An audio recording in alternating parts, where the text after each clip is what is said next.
Hi, and welcome to Season 2 of the Team Deakins Podcast, a collection of informal conversations between Roger and James Deakins and a guest. We never know where the conversation will take us, so listen in and see where it goes. This episode is sponsored by Aperture, a premier manufacturer of LED lighting with the industry's greatest variety of fixtures for your complete lighting needs. Aperture recently announced the new Storm family of lights. With LED white light quality that matches natural daylight and classic tungsten bulbs, plus extreme low-end dimming while maintaining color quality. Discover more about the new Storm lights and the complete Aperture lighting ecosystem at aperture.com. Today we're speaking with a set stills photographer. Her credit list is vast and includes Interstellar, LICORICE PIZZA, Oppenheimer, and Killers of the Flower Moon. We're pleased to welcome Melinda Sue Gordon. Melinda Sue, thank you for doing this. This is great. Oh, thank you for thinking of it. We'd like to start with our normal question, which is, how did you get to where you are today? As a child, were you always thinking in frames of photographs, or did you find this later? Did you go down another path? What's your story? Well, I always was looking for patterns in things and framing them in my mind. So Great. to begin, I used to draw a lot. And then in high school, I had a friend whose father had a Super 8 camera. So I made Super 8 epics and managed to get class credit for a lot of them. Let's see. One of them was a study comparing Stranger in a Strange Land and The Crucible. They all kind of looked like music videos. And I would do music. Another friend had two reel-to-reels, and I would have start tape recorder now, start the projector now. Oh, that's great. I was interested in filmmaking, and especially documentary filmmaking. And I ended up taking a lot of sociology, anthropology classes. And I went to the American Film Institute as a cinematography fellow. But you learn really soon, especially when we had to shoot in film, that if you're going to be a documentary filmmaker, you're going to be a full-time fundraiser. And you'll be doing very little shooting. And so I also was working with people in a narrative mode. And circling back a little bit, to earn the money to go to AFI, I worked at photo labs. And that's how I learned still photography, kind of backwards. I learned all the mistakes other people were making. It was a custom lab, and how to fix them.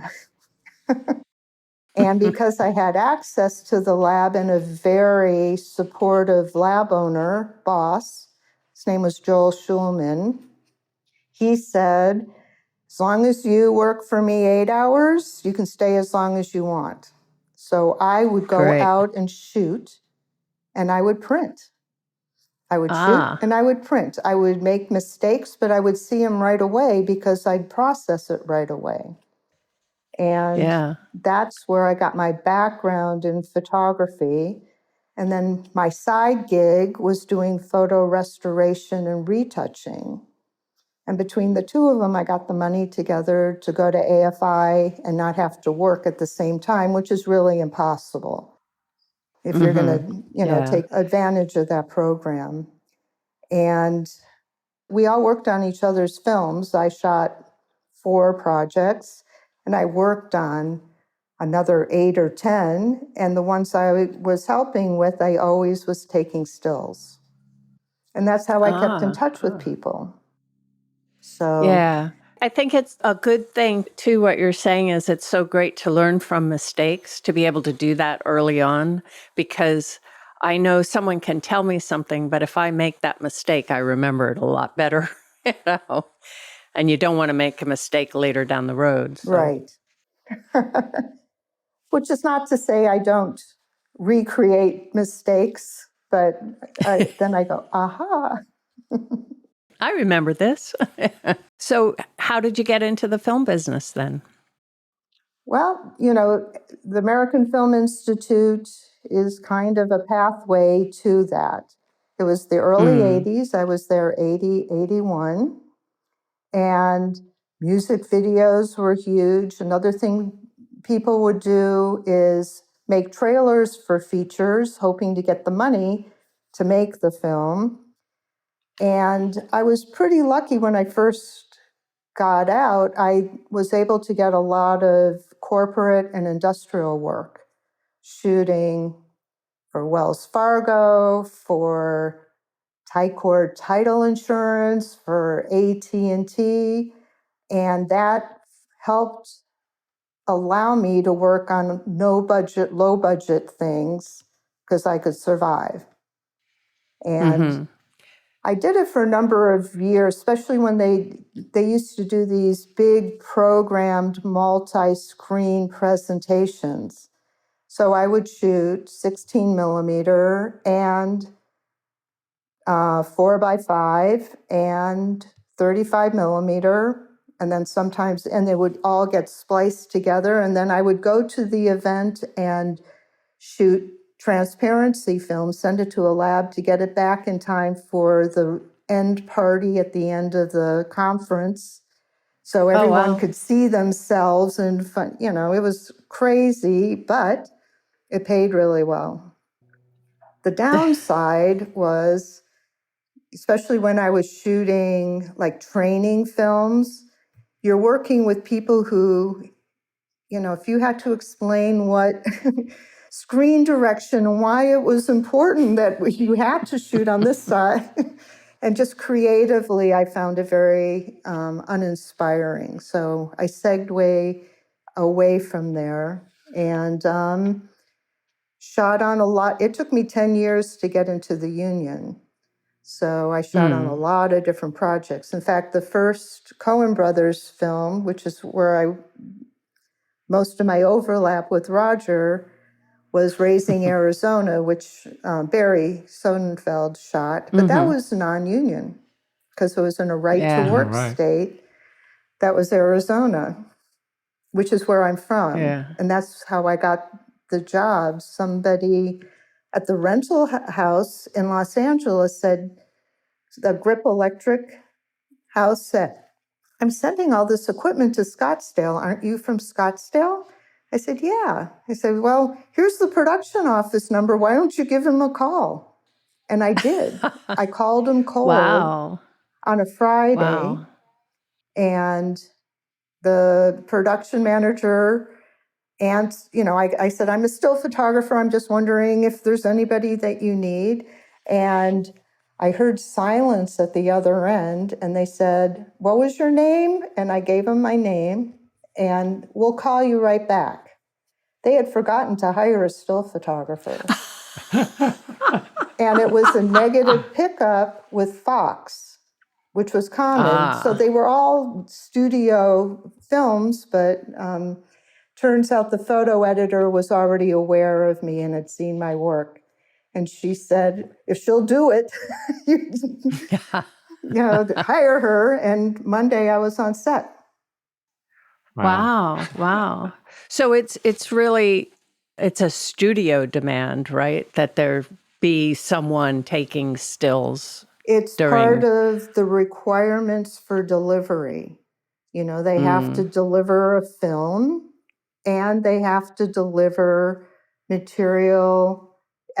It used to be there was actually a set number of transparencies and black and white shots that was part of the delivery contract to be used for publicity, marketing, advertising.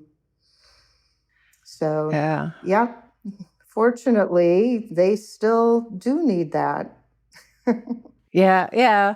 So that means that during the production, you're always in contact with the studio, right? The studio is saying, oh, give us more of this, give us less of that. Sometimes, most of the time, I'm kind of on my own because they're not there. They don't know what we're doing. And there's also, I mean, the reason that it's so important to have a photographer there who is invested in the story and really understands the vision of the filmmakers. Often the people at the other end, they don't always even read the script. Good photo editors do, but a number of them don't. And here they are putting together the concepts of how to bring an audience in to see this project, and they have no idea. I mean, there's ever so many instances. You get a note from the studio. We're looking for more two shots of these two characters. And you say, they never are in a scene together. If you would like them to be, we're going to have to go through production and make sure that we can get them on set on the same day. And so, I mean, part of what my main goal is to provide them images that really represent the characters, not just the actors, the story and the tone of the project. And one advantage when digital, because I use the keyword field extensively. So if I have I have an actor, it's a great shot, but they're completely out of character, I always put behind the scenes, so to me, it makes a difference. I want it to be that project. I want it to really have the same tone. That's interesting. So what were your particular thoughts then on Raising Arizona? What were you kind of looking for? Humor, obviously. The other thing that I love is the behind the scenes. The juxtaposition of things, the mechanics, because I love the process. I love working with all these people who have such different skills and I'm sure you've encountered this also. You need something done on a film set. There will be somebody there who can do it and do it well. And you kind of expect that out in the world, and you realize that's not always the case. So that's what keeps me working on sets with enthusiasm, is because I'm working with people that I've worked with many, many times and new people, and just being the fly on the wall and seeing how the dynamic works, I find endlessly interesting. Yeah. But we've been on sets before where they've asked the still photographer to take the actors offset and do some portraits of them. How does that work in with the concept of relating to the film? Or is that just completely different? It's like you're shooting for a client. And a lot of the gallery work, I would say, I call it the plastic people kind of look. And I've done both. You want to fulfill what it is they're looking for. Often you will get drawings to shoot to, and the people are in configurations that no human bodies would ever really be that way. But it's a technical challenge, but I try to, especially if it's into the project a certain amount of time. So I'm working with actors that I already know them as their character and as a person, and you try and work it out. What is it that they're trying to project? But a lot of the stuff I try and get it organically. And I looked online at I think we've done 5 Coen Brothers films together, and all those one sheets are from that's not, 2 of them are setups, and 3 are from my unit work.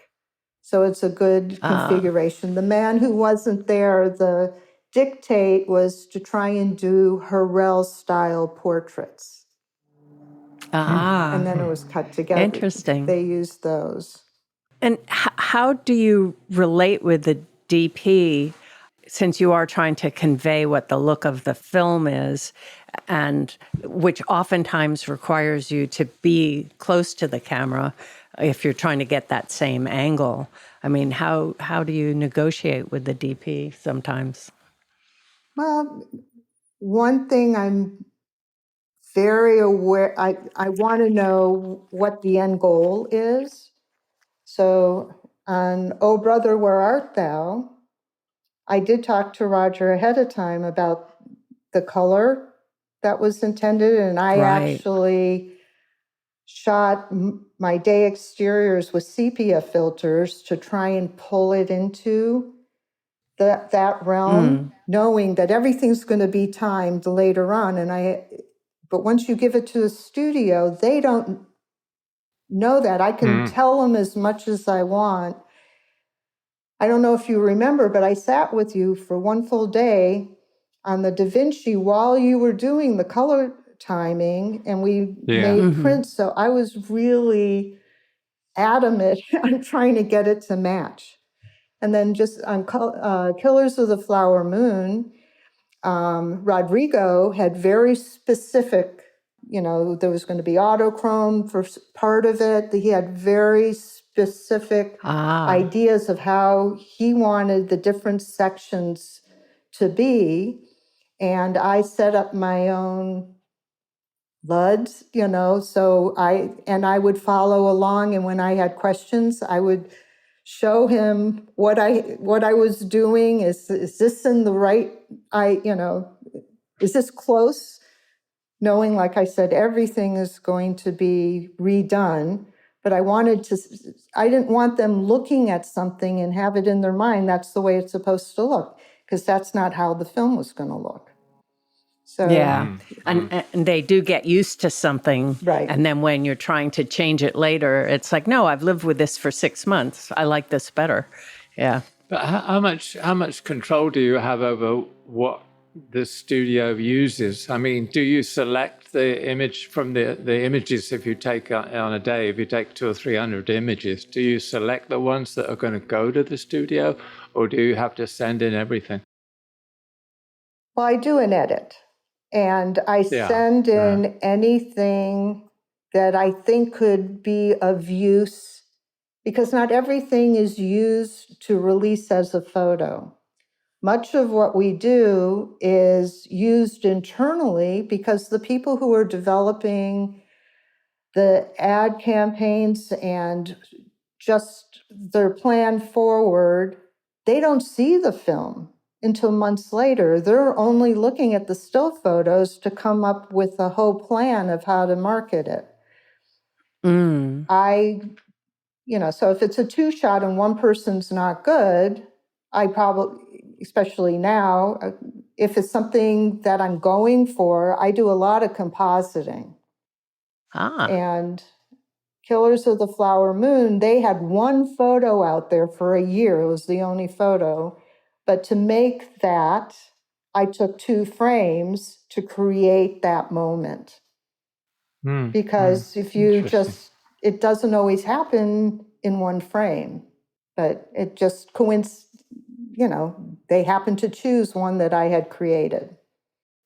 But say on Killers of the Flower Moon, without getting ahead of ourselves, I suppose, but I mean, on a film like that, I mean, did you get chance, after Rodrigo and Marty had got a take, did you have a chance to, I mean, sometimes you're on a set and the stills photographer will ask for their own shot at that particular setup. So the actors run the scene again for the stills photographer. I mean, how often does that happen in your experience? And when would you do that? Very, very rarely. Really? Very rarely. Yeah. Once in a while, if I feel that it's worth taking the time, I'll ask for it. But most, I'm dealing also with the first AD who's trying to make their day. And if it's something I'm going to do, I will say it ahead of time, before, and say, when you have it, can you give me a moment? But I do it very rarely. But it must, I've seen it, not just with you, but with other stills photographers. There are situations where the actor doesn't want the still photographer in the room. Near. Yeah. That's not Easy. exceptional either, So how do you figure that out? How do you find out the actor's way of working and the actor's sensibility to the space around them, and how do you navigate that part of the job? Well, it's a huge part. It's with the actors, but it's not just the actors. It's with the camera operator, the boom operator, whoever. They're the dolly grip. It's navigating personalities constantly. And also it's finding an alternative place that will be a useful and telling image, because the motion picture camera lenses are usually exactly in the right place. I have to find an alternative. There's several different things. One, if I'm always there and unobtrusive, I tend to shoot on much longer lenses than I might otherwise, so I can be further back. Comedy, you really want to get in close at times, and usually that's not as sensitive, but you never know. And it's a calculation. Are they on schedule today? What is the mood? Almost always when you ask to hold for a shot or redo it, it is not as good an image, because the actors aren't quite in character. They're not quite so engaged. Every now and then, it's a long time ago, but working with Peter Weir, it came up a couple times. Peter steps in and he directs the shot. So I did it very rarely, but when I did, he understood what it was I was doing, and he came in and made it important. Because often you just, now the crew is walking behind and the actors are not in character anymore, but they're happy just to stand there for you. The other thing is, if I feel very strongly that it's an important image, I used to go to the monitor and I would take a photo of the frame. Now we have Q-Take. I can often take a screen grab. I always, in the keywords, put the scene number. So I'm showing the photo editor, okay, this is a great shot. I wasn't able to get it. That's something for you to look for in the coverage, because I really want it represented. I would like it to be with my own photo, but I'm not going to waste an opportunity, to have this great image not used. So that's how it is hard.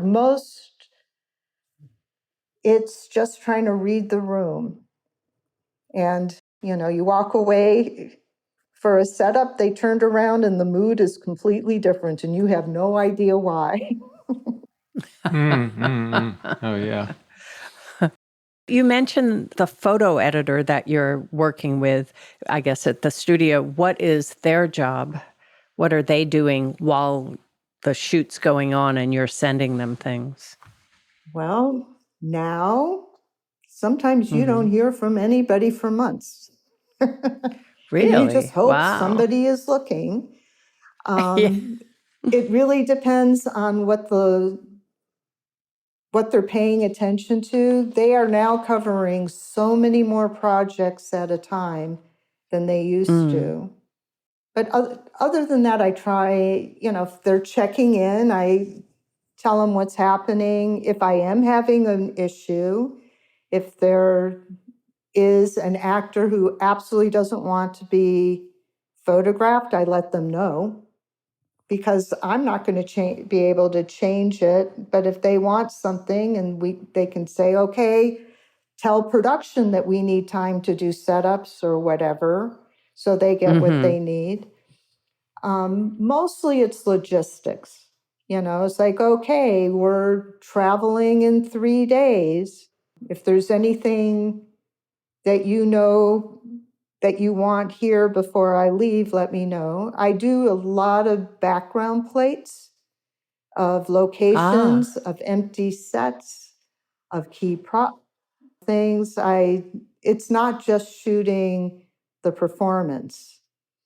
And things are used for backgrounds, for reference, all different reasons.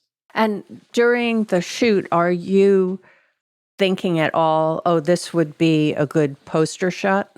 Or does that not come up until the very end? I just go for good shots, Yeah. And yes, you think Let every them now, worry about that. But I'm not worrying about that. I just, every day, it's just to get the best images that aren't dependent on who are in them, but actually images that hold on their own, that's... Yeah. Well, that also is what's satisfying, I would think, for you, because it wouldn't be so interesting. Oh, here's a 2-shot, here's a single. I've covered that. But to say, oh, this is a great composition, or I really like what I did, it must make it much more satisfying to you. Yes. I mean, that's why you're there. And also, I'm just waiting for those moments. Yeah. It's like some directors, they do it in 2 or 3. Others do it in 30 or 40. But it's like, I rarely think, okay, I'm just going to walk away. I know I have something. You just never know when you have the shot, because right. It's it's a fraction of a second, that flits by. True. You always own a film from during the whole entire production? Yes. When do you start on a film? It depends. If in pre-production, if they're set dressing, prop photos, makeup, hair, wardrobe tests are a great way to get some great images ahead of time. But often the actors aren't, they're still feeling their way, into the character. But it's a great start. And on shows that have a lot of technical things happening, visual effects, amazing sets, wardrobe, props, I go through and I try and document that as well. And it's amazing how many of those images get used. But I'm not there way ahead of time. Usually I might start a week ahead. Sometimes it's only a day or 2. And how long are you on after? Because it seems like when you were talking about Oh Brother, you weren't handing over until you were able to basically time your shots to make it look right. No, I turned everything in as we went. I mean, oh, really? I'll do digital. I do a much deeper dive because I can. I always edited my color. I went to the lab. I had the alarm code, and I'd be there at 5 in the morning before I went to set, going through, partly because, I would get rid of a lot that wasn't useful. But as I'm looking at it, I'm getting better and better at shooting it because I'm seeing what's happening. I'm, especially when shooting film, we had so many issues with light sources and wave bands and, banding from, the different light sources and color shifts. And we have a lot more control in digital, and then I've shot quite a bit in the volume against LED panels, and they have their own issues. But if you keep looking at everything, you'll notice an actor will do one particular thing that works and another thing that doesn't, and you can aim, you can really get better at shooting them. And the timing, just the way they talk. Sometimes people, the way their mouth moves, shooting musicals, as wonderful as they are, but those are really hard. Getting people's faces to be good. But I do spend a huge amount of time. First, I'm talking to them. This is, in pre-production, this is the theory behind the color for these different scenes. I let everybody know. I write memos with everything that goes in. So you just do the best you can. I also make selects. So they see of what I shot that day, what I felt was good and representative.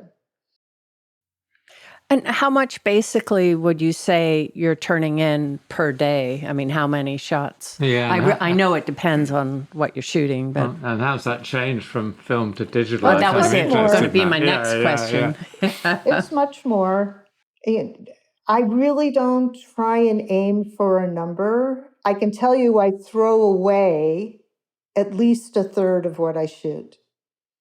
Sometimes it's redundant. Sometimes why have it? Why bog everybody down? Going through the extra stuff. But I leave a lot of anything that could have any use. I put in there. Yeah, it's kind of interesting. It's like friends going on a holiday with their cameras and taking millions of images, and you think, well, when are they ever going to have the time to look through them? You never go to that extreme, right? Well, no, but I go back and I look at my selects. Yeah. How many? Well, it's also it's performance. I have 20 headshots, and I say these two are the ones that I really like. One's horizontal, one's vertical. Right. Or if it's especially when it's groups of people, you end up shooting so much because very, very rarely do you get 6 people that are all great in one image. And that's where I'll cobble together the image where everybody is great. Or appropriate for that. But having a background in photo retouching made me go from film to digital a lot easier than a lot of people my generation shooting film.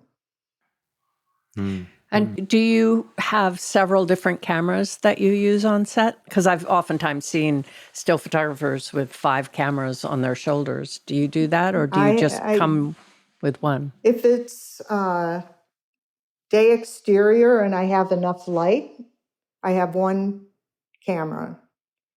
Usually when I need faster lenses, I have a long zoom and a wide zoom, and I have 2 cameras. And they're always exactly the same. So I don't want to be thinking about the camera. It's like I have, this is one version and this is the other version. And no, I just have 2 that are exactly the same. So I'm thinking about what I'm seeing, not the equipment.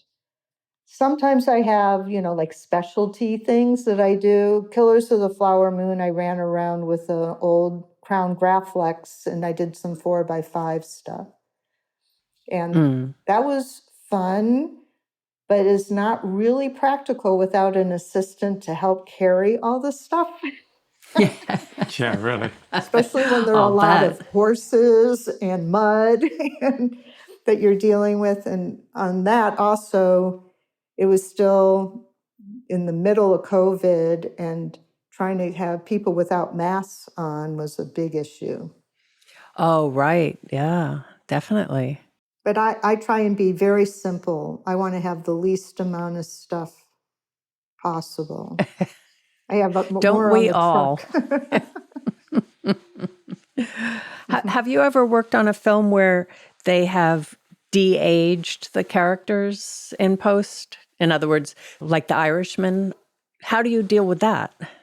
Because what you're got in front of you is the older actor, Oh, yeah. but it's in a scene where he's younger.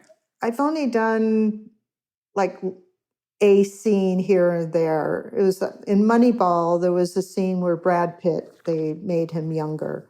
I still shot it, but with a big ID slide at the beginning of the whole sequence explaining that because they can de-age him as well very easily. Yeah, yeah. But yeah, so that's communication. You have to really let them know what's going on. And I will put information slates, basically, saying this whole segment is in black and white. This because I'm shooting digital, and I can make it look in the XMP information that it's black and white. There's still a color file. So I always put at the beginning, scene, black and white only. And I have it in the keywords also.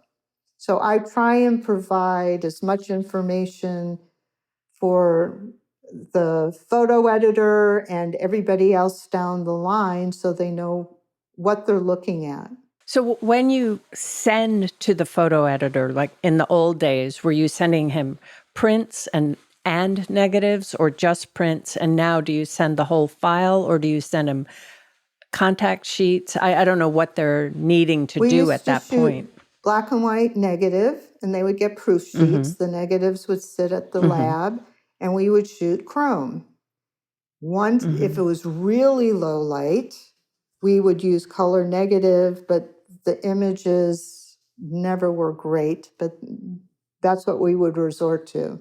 There's stories, they used to send the proof sheets and the slide pages to the actors to do their approvals. And there was like always a nightmare when they would lose. Oh, that actually happened. There were like, several hundred transparencies that were temporarily lost because they were sent to an actor who just misplaced them and no longer was, in the country, and nobody knew where all these images were. So at least we don't have that issue so much anymore.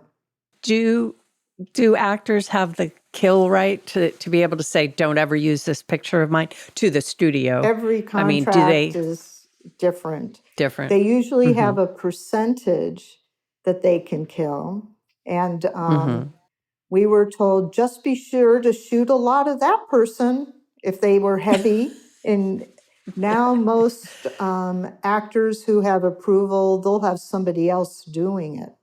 They won't even be doing it. Wow.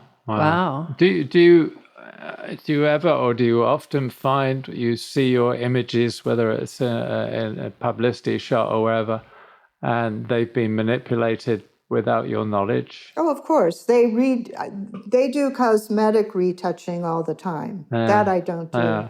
The value of having an actor do their own approvals is Chris Nolan always insists that the actors do it themselves, that no one else does it. So, I mean, there's something to be said for that. Do you need, I guess it depends on the movie, but are there certain, for instance, actresses that you have to be aware whether the light is flattering on them?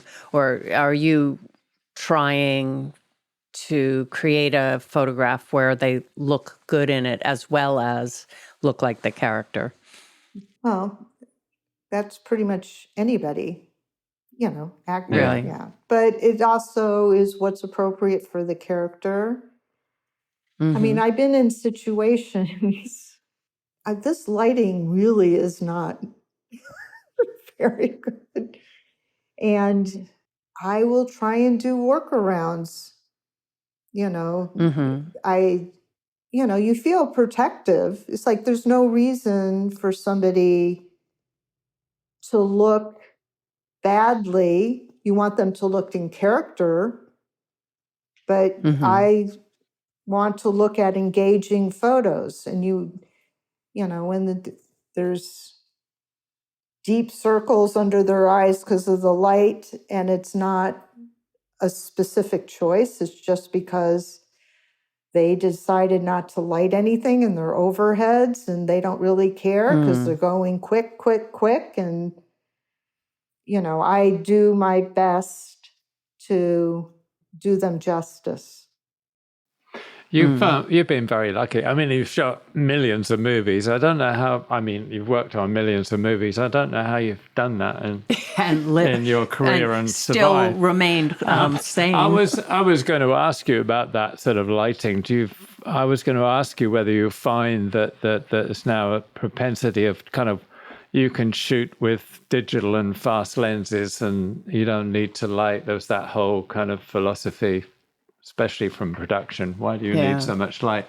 But you've been lucky. You haven't worked on the kind of films where that might apply, I should think, yeah? Well, a few of them.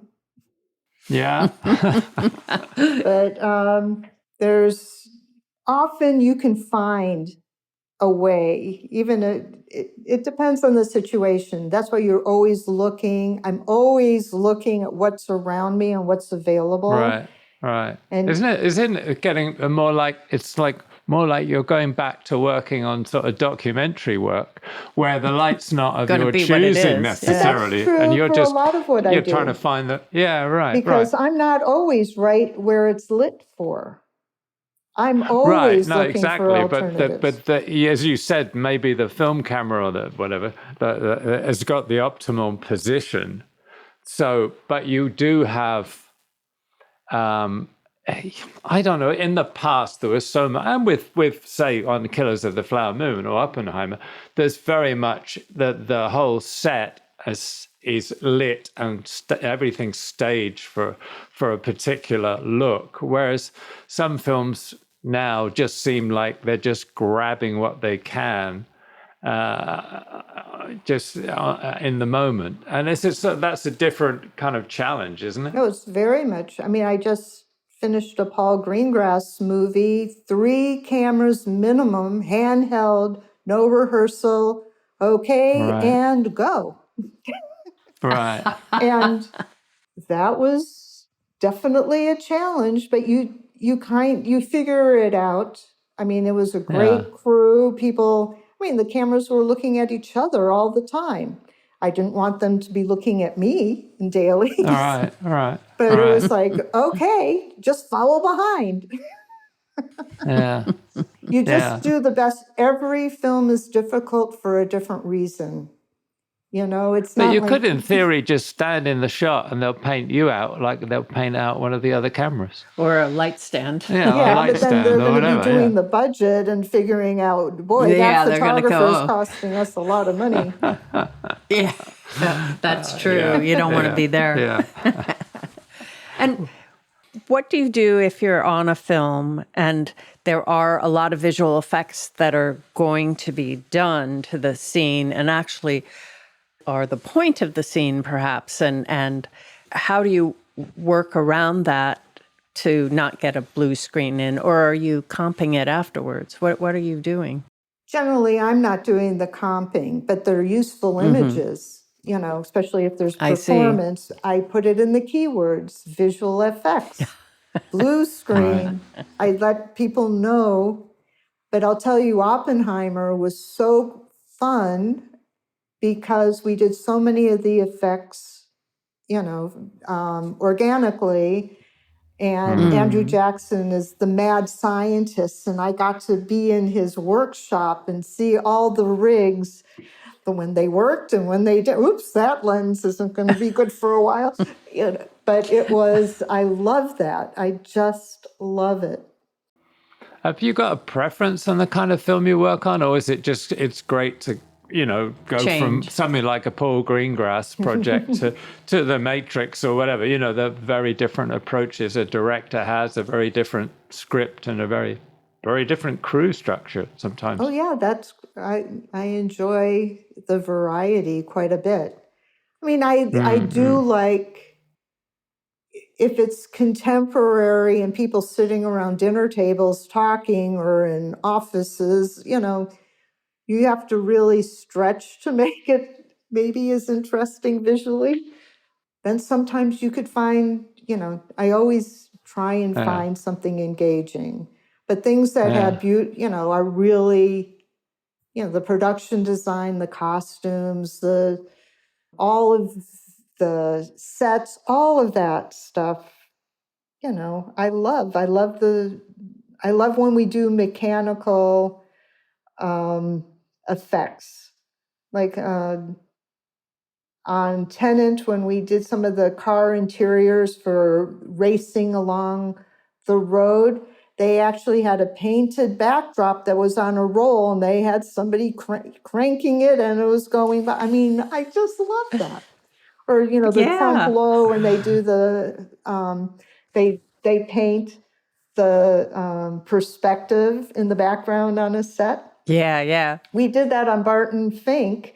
I shot a picture of the hallway and made a full-size print of it and put it way at the end, and it made the hallway look twice as long. Yeah. It's kind of the magic of movies, and you get to be part of it, which is great. Yeah. What do you do in your spare time? Do you take your own photographs? Are you still doing your own work, as it were, away from the film set? I mean, I always had a camera in my purse. Now I have a cell phone camera in my purse, what I call my happy snaps. So I do that all the time. I have some ongoing projects. The one thing about this job, it's so encompassing. Once I start on a film, that's kind of it, because yes, I get paid to download and do a quick organizing, but I can't help. It's not worth doing unless I really do go through it all carefully and do my composites and everything. So while I'm on a film, I basically have very little life, because that's what I'm doing. It's like a world that you're in. I'm sure it's this with you. It's, your whole life is segmented. Oh, that was when I was on this. That's when I was in all those. Yeah, I'm personally finding having more free time, as it were, kind of liberating, because I'm working much more with my still camera now than I have been for a few years. I mean, I get great pleasure out of that, actually. No, I do. Quite a change. Yeah, I just made a few scans from some old negatives that I'll be doing things with. I just downloaded them today.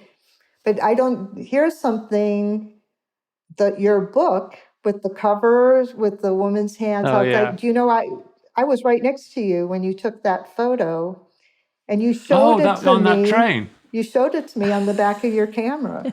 So when I saw that photo, I said, yep, I remember that. Well, do you know whose hands it was then, leaning out the tray? It was an extra. Yeah, that's what I thought. It was an extra. I didn't actually know who it was, but it was just such a wonderful image. I'll pull out the hard drive and see if I have her face to show you.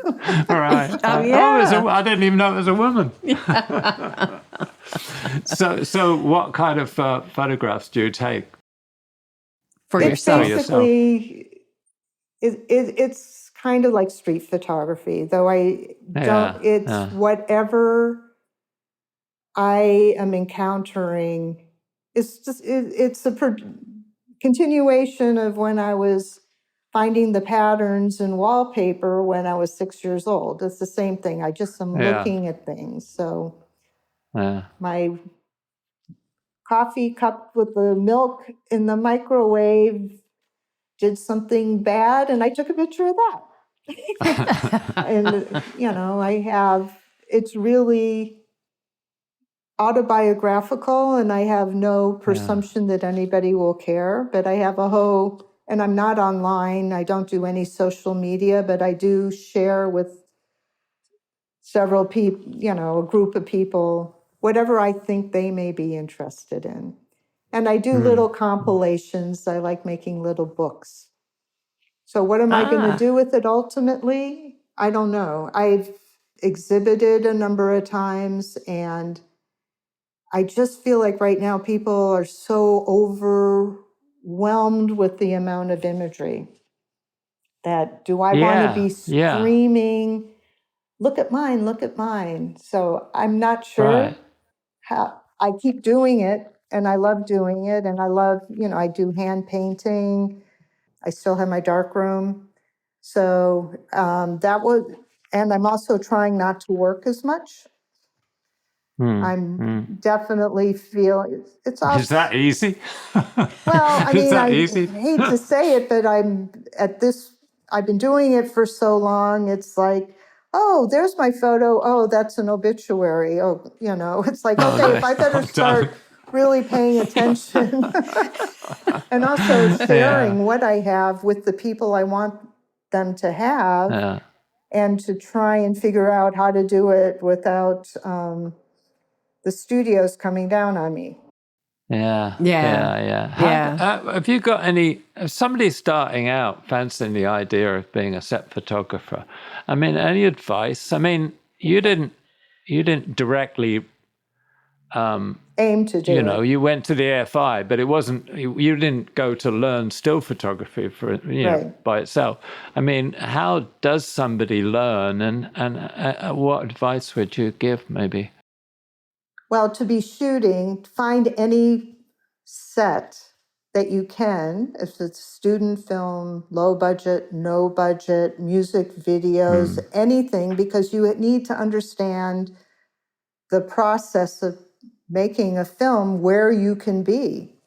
And because it's not just photography, and it's just not fine art, it also has to be it's always the goal to make art, but you also have to provide them with what it is, the nuts and bolts.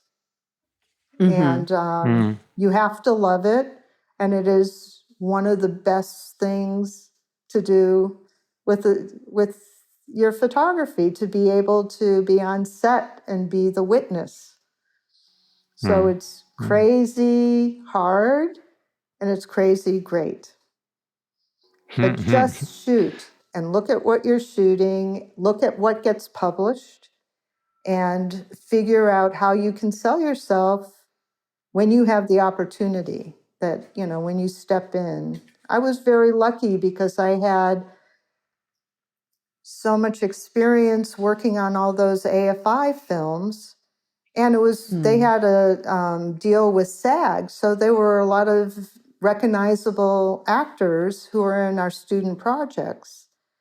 And so I walked away, and also because I did every job on the set, when you're a student, I was hanging drapes, and I was pushing a dolly and setting flags, and I was on the projects that were in film, I was loading. I worked as a camera assistant. Out of AFI, I had 3 resumes. And for the first few years, I was the first AC. I was on a TV show.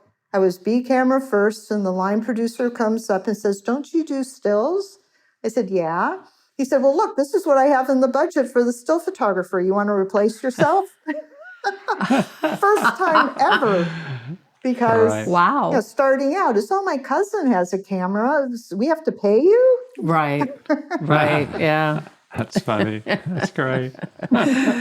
There must be a real freedom, though, taking pictures for yourself when you've spent so many years taking pictures, having to think, oh, what is it that they want, as well as what you want. But to be able to go up and go, I like this photo, so I'm taking it. Yeah. Yeah, but that's what I do every single day of my life. Really? I don't really separate it so much. I'm just always looking. And if I'm inspired, I'll shoot. And if I'm not, I won't. But it's always a story. I'm trying to tell a story. That's the other thing is motion picture is so much different than a still. You have to say so much more just in that one frame that what you can do in anything's in action. You're seeing the dynamic between people. You're seeing, the situation. Oh, it's this, and then that happens. A lot of effects. Things explode. Sometimes I put the explosion with the actor, so it's now in the same frame, but it never actually was exactly like that. But it's and you always try and get it, but it's really a challenge because you're working in two mediums. As a cinematographer, the language is different than it is as a still photographer. Have you been doing any of your own printing? I do, but we've been doing some exhibitions. So we've got we have a high-end lab doing the printing, the archival. So we make archival prints, and I don't really do that. But it's been really great. I mean, to your point, like everybody seems to get inundated with images, but we've just come back from Chicago where we got a photo exhibition, and it's wonderful to see people come in and actually spend time in front of one of your images, and actually, absolutely.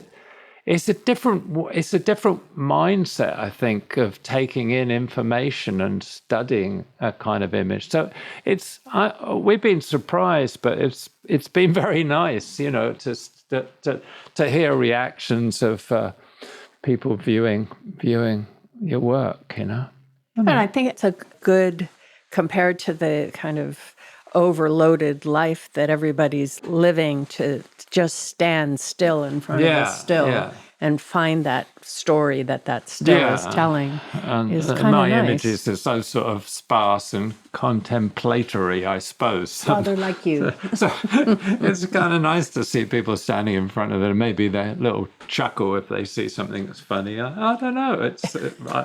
I get a lot of pleasure for it. We both do. It's great. Well, I think a lot of how I learned, I used to put together little photo books. I still do. Yeah. Now they're PDFs.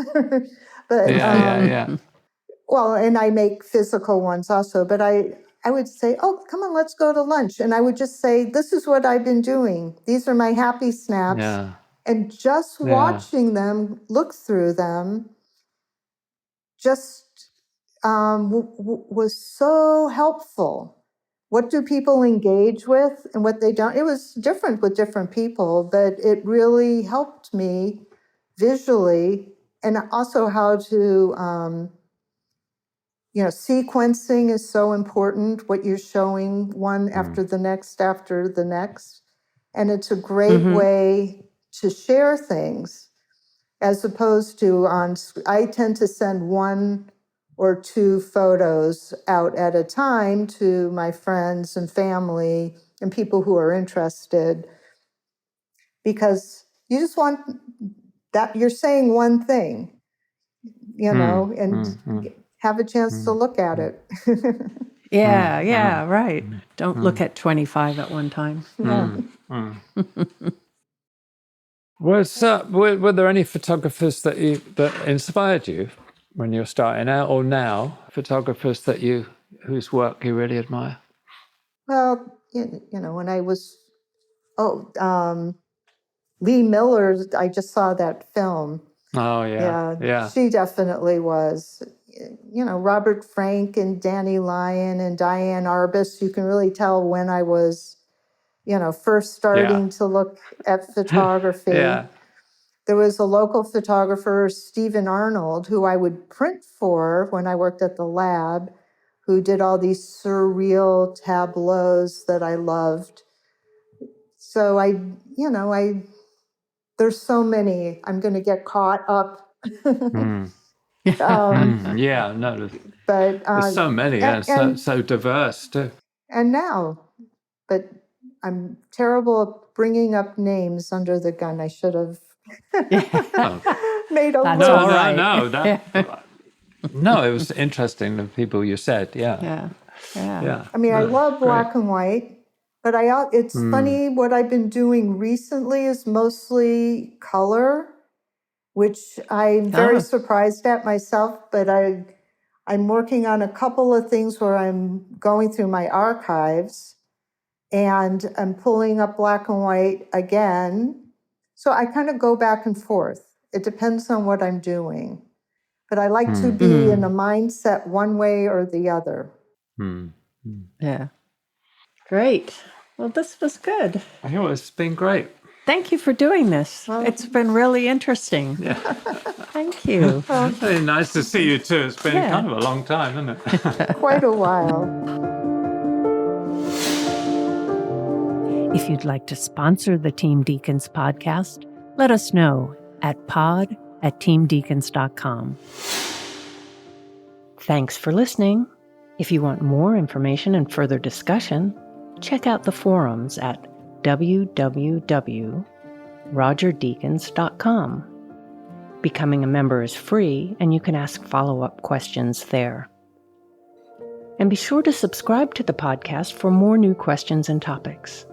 Also, check us out on Instagram at team.deakins. See you next time.